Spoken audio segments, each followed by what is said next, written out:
this is part 2 of our research presentations. We had another presentation a couple of weeks ago, and I did give an overview of the Science Cluster program at that time, but just in case you had missed it, the Organic Science Cluster program is the national science initiative of organic agriculture in the country, and it is funded by Agriculture and Agri-Food Canada.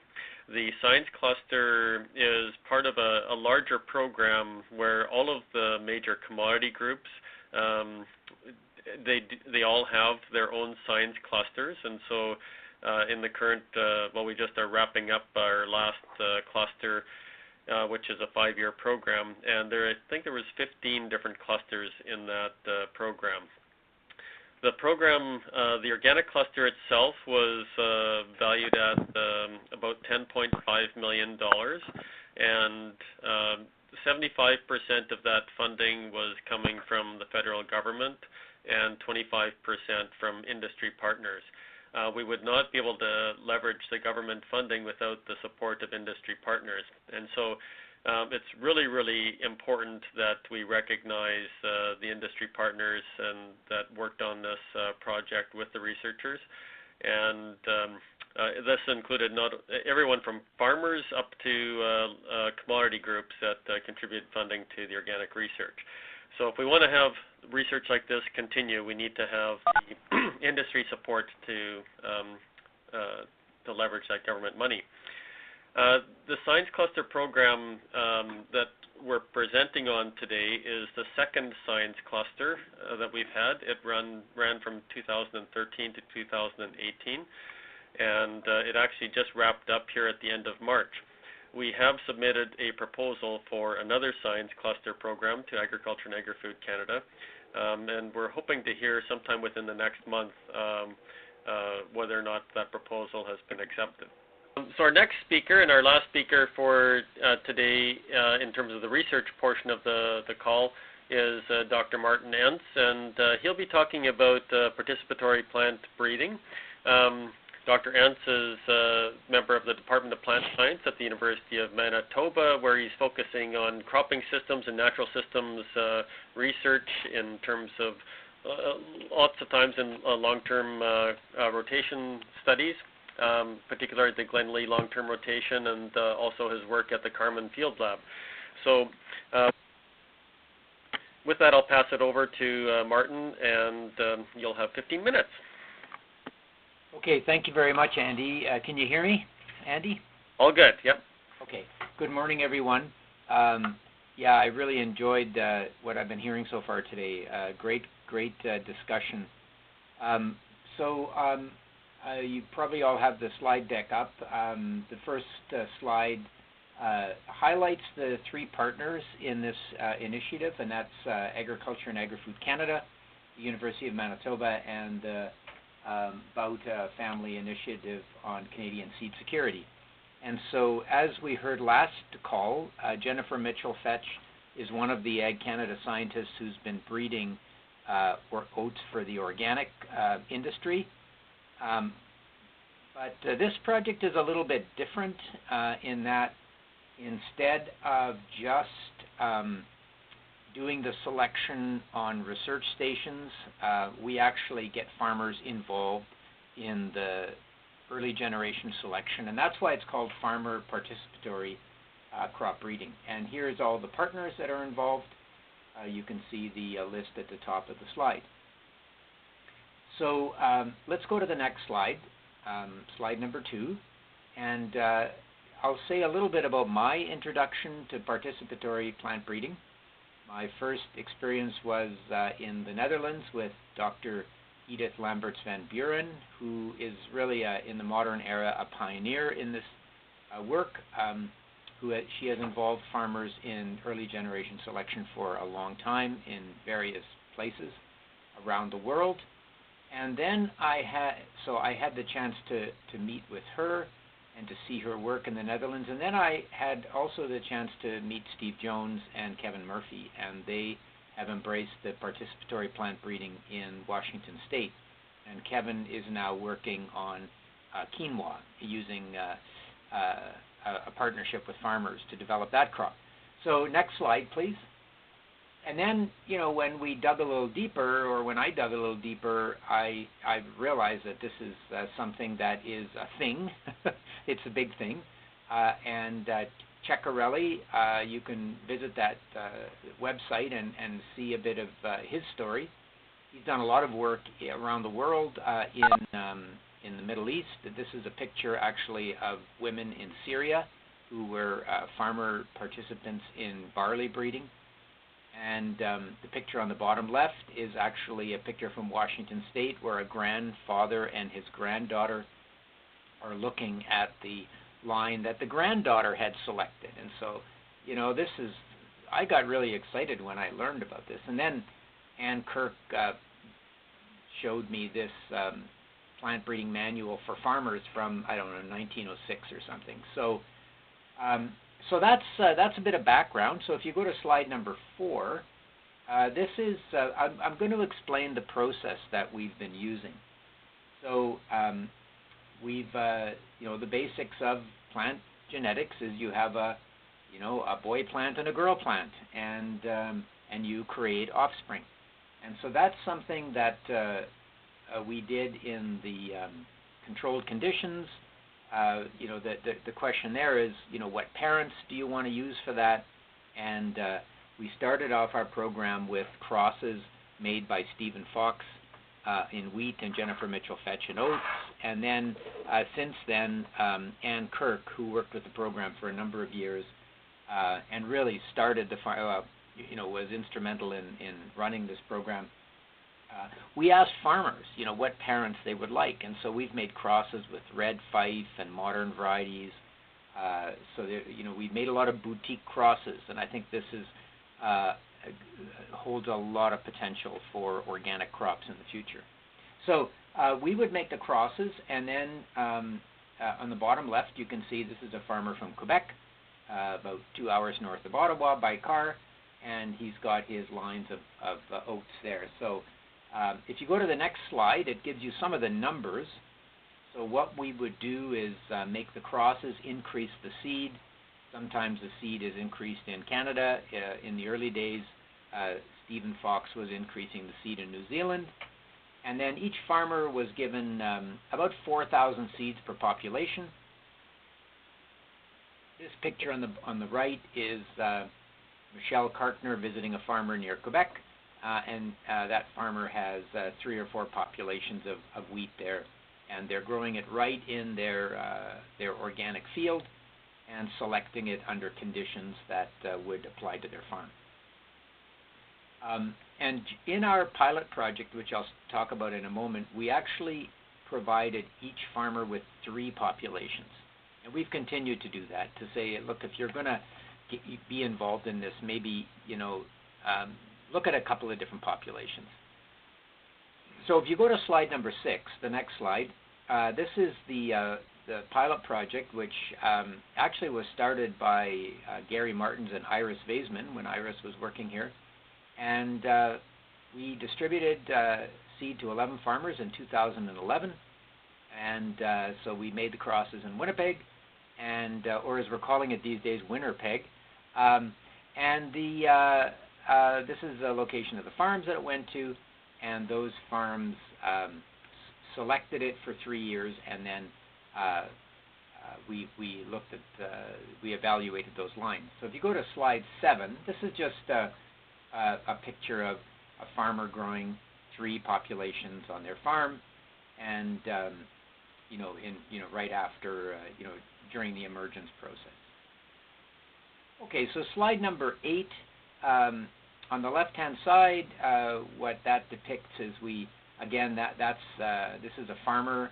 This is on a commercial farm. You can see the little plot of oats, and what would happen is that farmer would select for 3 consecutive years. So they would grow that 4,000 seeds and pick, let's say this was wheat, they would pick 300 to 400 wheat spikes or wheat heads out of there. Send them back to us, put them in a bag, send them back to us. We would thresh them and then just send them back to the farmer for replanting the next year. We found that farmers were really happy to have that kind of support, so they didn't have to thresh these things by hand, and they're busy people. And it also allowed us to hold back a subsample, so we can, we will have a library of incredible genetic material for some future researcher to look at. And then, after the 3 years, we entered the lines into replicated trials. We call them common garden experiments, but they're basically just replicated field trials where we evaluate the farmer varieties against different commercial cultivars. So in slide 9, we can see some of the results of the pilot project. So these are our 2014 results and the 2015 results at the bottom. And if we look at, well, the bottom line is always yield. And in both years, we had at Carmen, we had a yield increase from the farmer lines compared to the cultivars, the Czech cultivars that we used. But if you go to the next slide, you actually get the entire data set.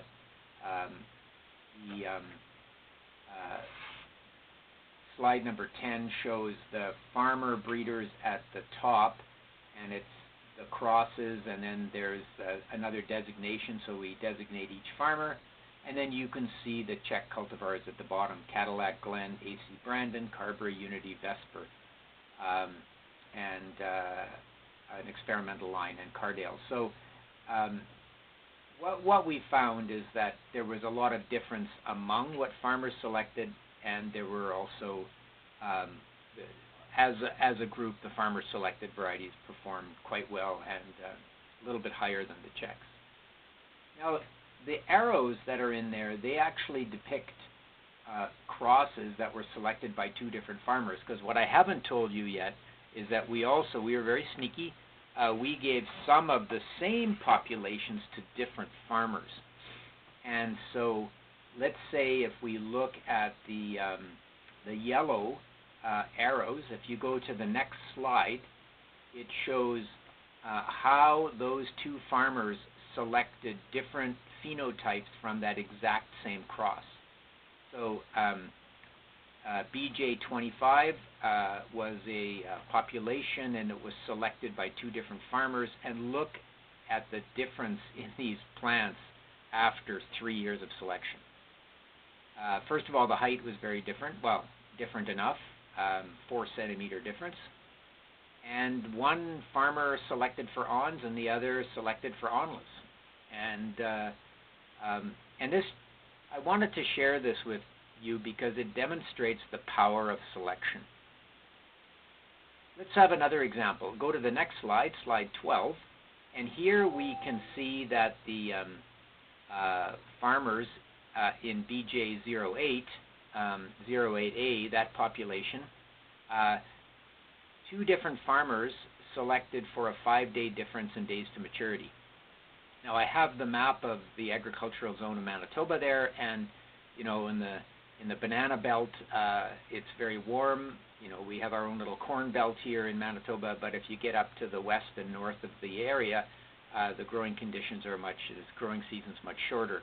And so, because that same population was selected in the long season and the short season area, the farmers actually tailored that variety, that population, to their growing condition, and produced a 5-day difference in days to maturity with 3 years of selection.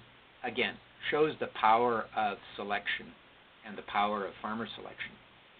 And slide 13 shows another example of this. This is again at a different year.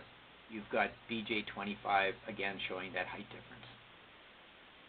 So, one of my thoughts is that in modern plant genetics, and I'm really not a plant breeder or a geneticist, I'm really more of an agroecologist, but I think the selection environment is something we maybe have not paid enough attention to in plant breeding generally, because it's really powerful. Okay, go to slide 14. It shows some of the grain nutrient analysis from the work. We were interested in whether the nutritional composition of the grain would be any different. And we noticed not a lot of difference in NPK, a little bit of difference in calcium. If you go to the next slide, slide 15, here we are looking at some of the important micronutrients: zinc, iron, Fe, iron, Mn, manganese, copper, and boron. And here we did notice some differences where the farmer-selected lines had significantly higher concentrations of these micronutrients than the conventional checks. So that is interesting. I think we just had a talk about mycorrhizal colonization from our previous speaker, Chantal, and there's all kinds of speculation on why this might be, and it could involve mycorrhiza.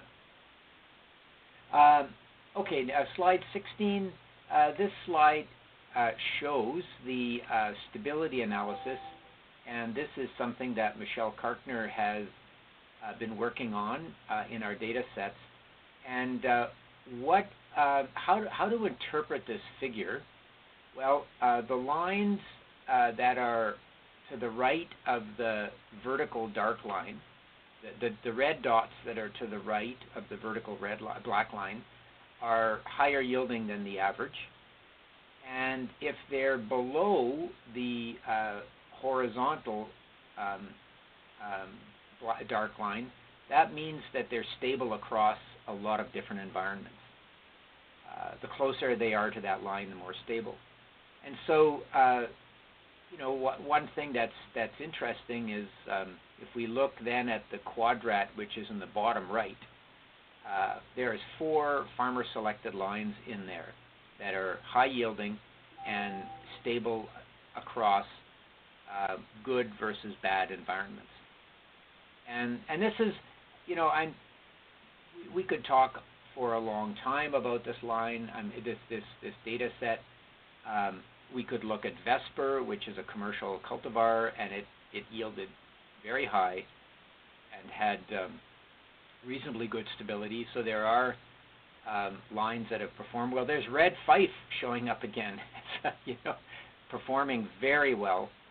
And but these farmer selections really have shown, some of the farmer selections have some good stability and some good yield. And then the most popular variety around here these days is AAC Brandon, and you can see it's on the left bottom quadrat, and it really doesn't perform that well under organic, at least in our experiments. So that's a little bit about stability analysis, which is a good way to assess these things. Okay, let's go. I just want to finish off with slide 17, so go to the next slide. And this slide shows the phase 2 of the project. This is where the science cluster really started getting involved, and we had more resources, and we were able to expand our program across the country. And that's really where what we've been doing for the last 5 years. The blue dots are oats, the red dots are wheat, and the green dots are potato, which I'm not talking about today. But I'm going to show you, just going to end off with some of the yield results from the phase 2. So the next slide shows the results from the yield trial that Michelle ran at Carmen last year, and Carmen 2017. You can see by the figure on the top right that on average the farmer selections have yielded more than the conventional checks. And at the bottom you can actually see all the raw data. And there's a real range in what farmers have selected for in terms of their yield potential. Some of them are really no different than the checks, and some of them are quite a bit better. If you go to the next slide, we see the same experiment again, but this one, Michelle operated this study at a very stressful site, drought and salt. And again, Vesper did very well here. Brandon did a little bit better. But again, the organic selections, the farmer selections, yielded about 4 bushels more than the conventional checks. We also have some results for oats, and if you go to the next slide, we get the oat selections that farmers conducted. And what we found here is that there's less of a difference between the farmer-selected oats and the cultivars. But there are some that are doing better than the checks, and that's what the figure on the top right would show us. So this is Carmen. This is the high-yielding site. And if you go to the next slide, this is the Somerset, the drought and salinity-stressed site. And here we see again the farmer selections. Really not a lot different than the checks, but it gives us a chance to compare these varieties. So I'm going to end with this next slide. I want to really acknowledge the farmers who participated in this project. It's still going on. This year we're working with over 70 farmers from Prince Edward Island all the way to Vancouver Island, and I'd like to acknowledge their contribution. So with that, I will end, Andy.